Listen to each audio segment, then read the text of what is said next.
Hello, నేను మీ జోజీ చాకోని మరోసారి ఈ వీడియో ప్రత్యేకించి స్టూడెంట్స్ కొరకు ఈ వీడియోని చేస్తున్నా. ఈ రోజుల్లో చాలా సందర్భంలో వింటున్నా, చాలామంది డిప్రెషన్లోకి వెళ్ళిపోవడం, సూసైడ్ అటెంప్ట్ చేయడం, ఇదన్నీ తప్పండి. జీవితంలో మనిషిగా పుట్టిన తర్వాత బాధలు ఉంటాయి, కష్టాలు ఉంటాయి. ఈ బాధల్ని, కష్టాలు మనుషులు మనం ఎదుర్కోకపోతే ఇంకెవరు ఎదుర్కొంటాం? నేను ఒకటే విషయాన్ని మీకు చెప్పదలుచుకున్నా. దేవుడు ఒక అద్భుతమైన, ఒక అందమైన జీవితాన్ని మనకి ఇచ్చాడు. అది సహజ సిద్ధంగా ఎప్పుడైతే ఎండ్ అవుతుందో ఆ రోజు వరకు మనం జీవించాలి, తప్పదు. బాధలు, కష్టాలు ఉన్నా సరే ఆ రోజు వరకు జీవించాలి. మధ్యలోనే సూసైడల్ అటెంప్ట్, కొన్ని మంది ట్రైన్ కింద పడిపోవడం, కొన్ని మంది బిల్డింగ్ పైన నుంచి దూకడం, కొన్ని మంది పోయి చెరువులో దూకడం, ఇలాంటి పనులు తప్పు. ఒక్కసారి మీరు ఆలోచించండి. మీకు జన్మనిచ్చిన తల్లిదండ్రుల గురించి, లేకపోతే మీ ఫ్యామిలీ గురించి. మీరు అనుకోవచ్చు, ముఖేష్ అంబానీ బాగా డబ్బులున్న వ్యక్తి, సల్మాన్ ఖాన్ బాగా డబ్బులున్న వ్యక్తి, వీళ్ళకి బాధలు లేవని మీరు అనుకోవచ్చు. అది టోటల్గా రాంగ్. ఎప్పుడైతే మీకు ఒక విషయం నేను చెప్పదలుచుకున్నా, వీళ్ళందరూ కూడా వాళ్ళ దారిలో, వాళ్ళ ఇదిలో వాళ్ళకి బాధలు ఉంటాయి. కోట్లు ఉన్నంత మాత్రానికి ప్రతి ఒక్కరికి సంతోషం ఉంటుంది అనడం తప్పు. ఉన్న దాంట్లో మనం ఆనందపడాలి, ఉన్న దాంట్లో సంతోషపడాలి, ఉన్న దాంట్లోనే జీవితం ముందరికి సాగాలి. మీరు ఇప్పుడు 10th పాస్ అవనంత మాత్రానికి, ఇంటర్ పాస్ అవనంత మాత్రానికి, డిగ్రీ పాస్ అవనంత మాత్రానికి జీవితంలో ఇంకేం సాధించలేరా? ఎన్నో మంది ఉన్నారండి 10th ఫెయిల్ అయిన వాళ్ళు ఇప్పుడు ఎంతో పేర్లు తెచ్చుకొని కోట్లు సంపాదిస్తున్నారు.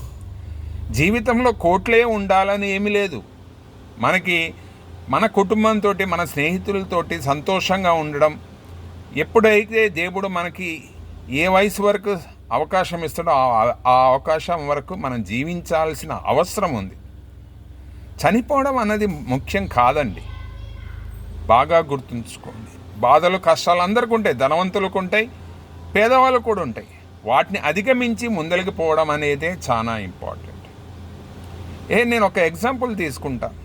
ఒక క్రికెట్ ఫీల్డ్లోకి వెళ్ళినప్పుడు మీరు బ్యాటింగ్ చేస్తున్నప్పుడు వెనకాల వికెట్స్ లేవు అనుకోండి, ప్లేయర్స్ కూడా లేరు.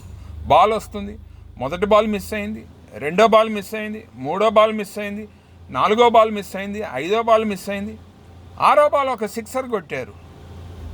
మీకు కావాల్సిన పరుగులు మీకు వచ్చినాయి. అంటే అవకాశాలు ఏదో ఒక్కసారి ఫెయిల్ అయినంత మాత్రానికి, 2 సార్లు ఫెయిల్ అయినంత మాత్రానికి, ఇంట్లో వాళ్ళు తిట్టినంత మాత్రానికి జీవితాన్ని ఎండ్ చేసుకోబాకండి. ఒక అద్భుతమైన జీవితం, ఇలాంటి జీవితం మళ్ళీ ఎప్పుడు రాదు.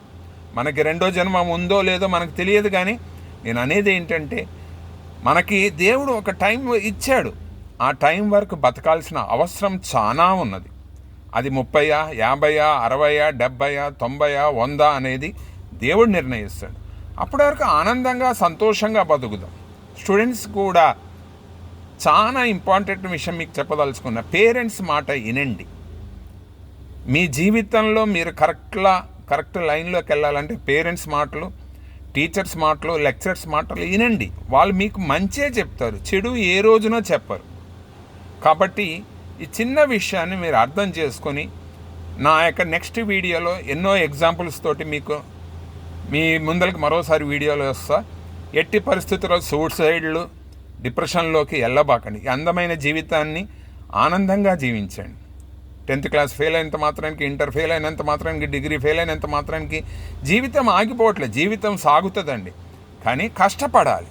ఈ వయసులో యంగ్స్టర్స్ ఈ వయసులో కష్టపడకపోతే ఇంకెప్పుడు కష్టపడతారు? ఇప్పుడు కష్టపడండి, ఫ్యూచర్లో సంతోషంగా, ఆనందంగా ఉండండి. ఇప్పుడు దుఃఖాలు ఉండొచ్చు, కానీ రాబోయే రోజుల్లో సంతోషం ఉంటుంది. అది మాత్రం నేను మీకు అష్యూరెన్స్ ఇస్తాను. ఎప్పుడు అనుకోబాకండి డబ్బులు ఉన్న వాళ్ళు ఆనందంగా ఉంటుండ్రని. వాళ్ళ బాధలు వాళ్ళకే ఉంటాయి. ఎంత డబ్బులు ఉన్న వాళ్ళైనా సరే వాళ్ళ బాధలు వాళ్ళకు ఉంటాయి. సూసైడ్ అనేది ఎట్టి పరిస్థితుల్లో చేసుకోబాకండి. ఒక అందమైన జీవితాన్ని ఆనందంగా ముందరకు సాగనీయండి. Thank you. మీ జోజీ చాకో సార్.